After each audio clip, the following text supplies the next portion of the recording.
9 horas con 17 minutos, le damos la bienvenida a Pedro Donoso Müller, director de ICARE. Con él conversaremos sobre el nuevo periodo del Ejecutivo y el Legislativo, que nos está dando de qué hablar todos los días. ¿Qué es lo típico, digamos, en el Ecuador? Pero algunos sienten que, y con eso quisiera empezar, querido Pedro, algunos sienten que estamos viendo una reorganización del sistema político, que se está consolidando un novoísmo que puede ser duradero, que el correísmo no sabe cómo responder ya a esta realidad presente, que el movimiento indígena no es que está teniendo episodios de derechización, sino que está abandonando ya la postura izquierdista militante del pasado, que hayan cambios duraderos que podamos ya empezar a detectar desde ahora. ¿Cómo lo ve usted, querido Pedro? Y bienvenido nuevamente. Hola César, qué gusto escucharte y verte, gracias por la invitación. En efecto, el Ecuador, digamos, vive una entropía política, ¿no es cierto? Vive un desorden, vive un nuevo orden, si se quiere decir así, en donde hay nuevas figuras, nuevas relaciones, nuevas tensiones, ¿verdad? Pero todo esto sucede, digamos, en un terreno que es también el que hay que regresar a ver, porque no solo hay nuevos actores y nuevas dimensiones, o nuevas relaciones, o nuevos nombres, sino también hay una nueva realidad, digamos, ¿cierto? Y esa realidad tiene un interesante divorcio entre percepción y realidad, diría yo, ¿no es cierto? Es decir, a mí, digamos, me sigue llamando la atención e intentamos nosotros investigar mucho esta lógica finalmente de lo que está sucediendo en la realidad con los indicadores que nosotros tenemos, lo que se publica, ¿verdad? Con relación finalmente a la percepción, ¿no?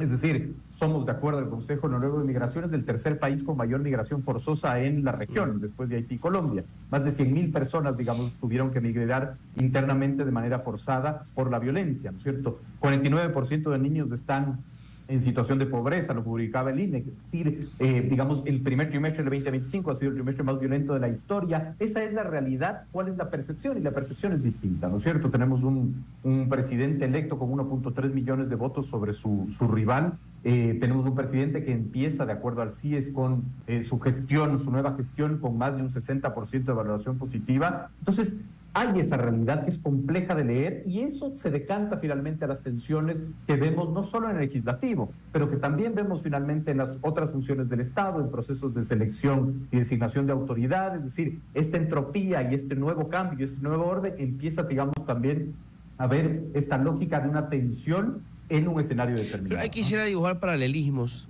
que a lo mejor puedan ser esclarecedores, Pedro. A los primeros años del correísmo fueron complicados. Con apagones, con inundaciones. La prensa se le volteó totalmente en contra porque las elecciones lo preferían mucho a él que a Noboa, digamos. Y la gente le dio la oportunidad, cuando todavía no tenía todos los recursos que consiguió después maniobrando la deuda, con el aumento del precio del petróleo. La gente le dio un par de años de gracia, digamos, a Rafael Correa, y lo supo usar bien.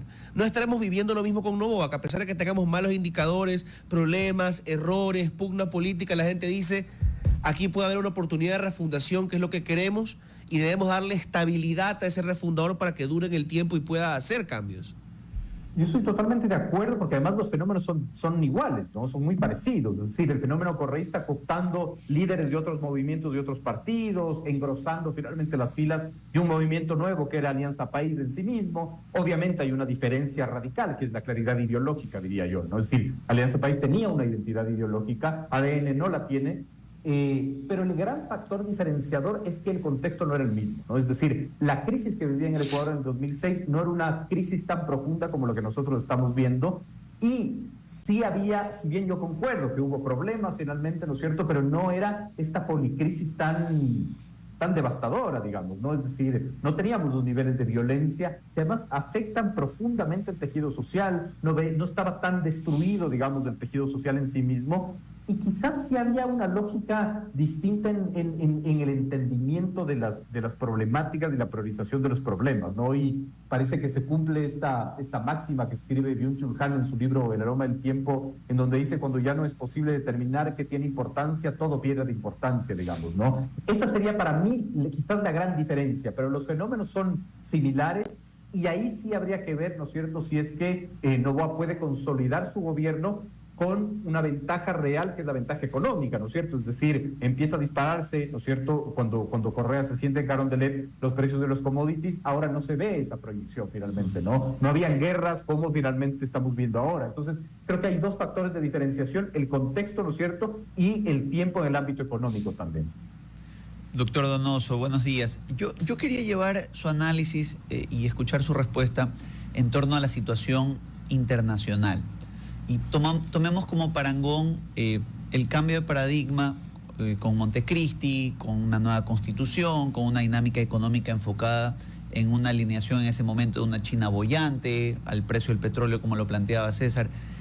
Esta circunstancia tan distinta que vivimos hoy en junio del 2025, donde veíamos, por ejemplo, un gobierno americano, un aliado fuerte del gobierno nacional, que empezaba fuerte, a paso firme, y de repente tiene, ya digámoslo así, comentábamos más temprano, un resquebrajamiento entre una de las principales figuras de la campaña del presidente Trump y el presidente Trump.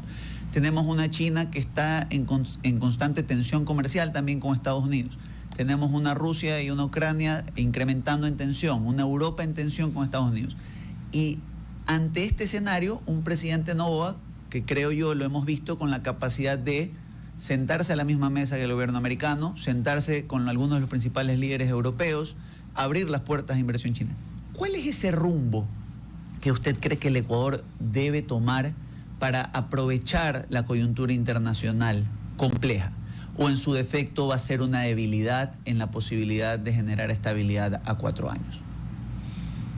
A ver, yo no soy experto, digamos, de análisis de política internacional. Yo voy a hacer lo menos ecuatoriano que se puede hacer en una entrevista, que es decir, me dificulta contestar esa pregunta porque no soy experto en eso. Pero lo que usted me plantea me da dos elementos de análisis muy importantes que no lo había tomado en cuenta. La primera es, esa también es la gran diferencia con el correísmo del 2006. Es decir, el reordenamiento geopolítico incluso de la misma región, ¿no? Es decir, los vientos, digamos, de la región favorecían al gobierno de Correa en ese entonces. Hoy no sabemos, digamos, ¿no es cierto? Porque tampoco es claro identificar al gobierno de Noboa en una corriente. Es decir, hay cómo identificarlo en el liberalismo, digamos, de Milei o en el securitismo de Bukele. Es difícil determinar aquello. Pero además, claro, Noboa también empieza quemando importantes puentes de relacionamiento en la región con la embajada, con la invasión en la embajada de México, ¿no? Entonces, claro, en el mundo están pasando un montón de cosas finalmente, y en el Ecuador están pasando también un montón de cosas que desordenan, ¿cierto?, la relación política y dificultan finalmente también esta lógica de posicionarse, ¿no? Entonces, hay este gran titular que dice que el gobierno de Noboa es como muy pragmático, ¿no es cierto? Sin embargo, ese pragmatismo sí le pasa factura cuando rompe relaciones, digamos, en la región y cuando es evidente, por ejemplo, que a la posición del presidente Noboa solo vienen 2 presidentes de la región, ¿no? Es también decidor, ¿no? Y esto hay que decirlo, finalmente Ecuador no es tan importante en el mundo como para que nosotros planteemos algo de un nuevo reordenamiento, ¿no? Es decir, los Estados Unidos seguirán con su guerra comercial y nosotros no tenemos la capacidad individual, ¿no es cierto?, de plantear un cambio. No sé si China aproveche al respecto finalmente y no sé si China, digamos, quiera trabajar, digamos, con el gobierno de Noboa. Es como aún muy desordenado entender cuál puede ser, digamos, esa postura y cómo se puede, digamos, aprovechar. Pero una de las dificultades que enfrenta Noboa sí es el desorden internacional, que también, digamos, pone en jaque lo que también conocíamos antes, ¿no? Es decir, era como muy difícil determinar un gobierno de Estados Unidos tan violento en el ámbito de la guerra comercial, por ejemplo, ¿no? Y es que yo le hacía esta pregunta y le agradezco su respuesta, porque el panorama internacional, a mi modo de verlo, sí es de las cosas que conecta mucho con el votante nacional, ¿no? Con quién se adhiere determinada figura de la política nacional, qué marco de previsibilidad de esta adherencia le da a este votante su accionar a futuro. Y le digo a usted, ¿cree entonces, en este caso, por lo que nos ha dicho, que realmente este relacionamiento internacional hoy no es tan relevante a la hora de decidir en el país o a la hora de mantener aprobación para el presidente? Es una muy buena pregunta porque es muy difícil determinar aquello. Y no solo porque ese puede ser un indicador que cambie el comportamiento electoral, sino porque el comportamiento electoral en el Ecuador es muy difícil de determinar y de leer, digamos. Hay una altísima volatilidad y eso lo acabamos de ver entre la primera vuelta del 2025 y la segunda vuelta del 2025, ¿no? planteemos cifras. Luisa González, por ejemplo, en Guayas decrece 2%, digamos. Esto quiere decir que hubo un 2% que votó por ella en primera vuelta, ¿no es cierto? Y volátilmente cambió, ¿no es cierto?, su postura electoral. No sé hasta qué punto, digamos, esta lógica del relacionamiento internacional puede modificar un comportamiento electoral o puede darle, digamos, un espaldarazo de valoración positiva al gobierno, si es que en la gestión no está resolviendo los problemas de salud, de educación, violencia y inseguridad, digamos, ¿no? Es decir, me parece un tema súper interesante investigar, pero me dificultaría como tener una respuesta muy concluyente, porque además no es hace 100 años que tuvimos un gobierno, ¿no es cierto?, que estableció esta hoja de ruta más ligada al socialismo del siglo XXI, es hace apenas 10, 15 años finalmente, ¿no? Y en esos 10 y 15 años la valoración positiva y el favor electoral le daban finalmente al gobierno de Correa, ¿no es cierto?, un importante apoyo, y el gobierno de Correa evidentemente no estaba finalmente cercano al gobierno de Estados Unidos, etcétera, ¿no? Entonces ahí la gran pregunta es, ¿tan rápido cambió la percepción, digamos, del electorado, etcétera? Creo que más tiene que ver con la resolución, digamos, de la gestión del propio gobierno acá adentro que, digamos, una influencia de a quién se acerca el gobierno en el ámbito de las relaciones internacionales, ¿no? 9 horas con 28 minutos, Pedro.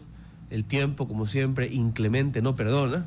Pero quisiera aprovechar estos últimos minutos para preguntarte, ahora que se habla de una nueva reforma tributaria, probablemente por presiones del Fondo Monetario, que nos da la oportunidad de seguir dándonos dinero, probablemente también por presión de la propia ministra de Finanzas, ¿cómo crees que el gobierno debería plantearle al país otra vez un incremento de impuestos? ¿Cómo se irá a comunicar el uso de ese dinero? Porque bueno, estamos hablando en el contexto de una reelección de Noboa, pero tampoco es que le ayudó mucho el año pasado a haber subido el IVA y fue muy cuestionado por el uso del dinero que se consiguió con el aumento de los 3 puntos. ¿Hacia dónde crees que debería ir el gobierno en caso de tener que, por necesidad económica, pues subir los impuestos?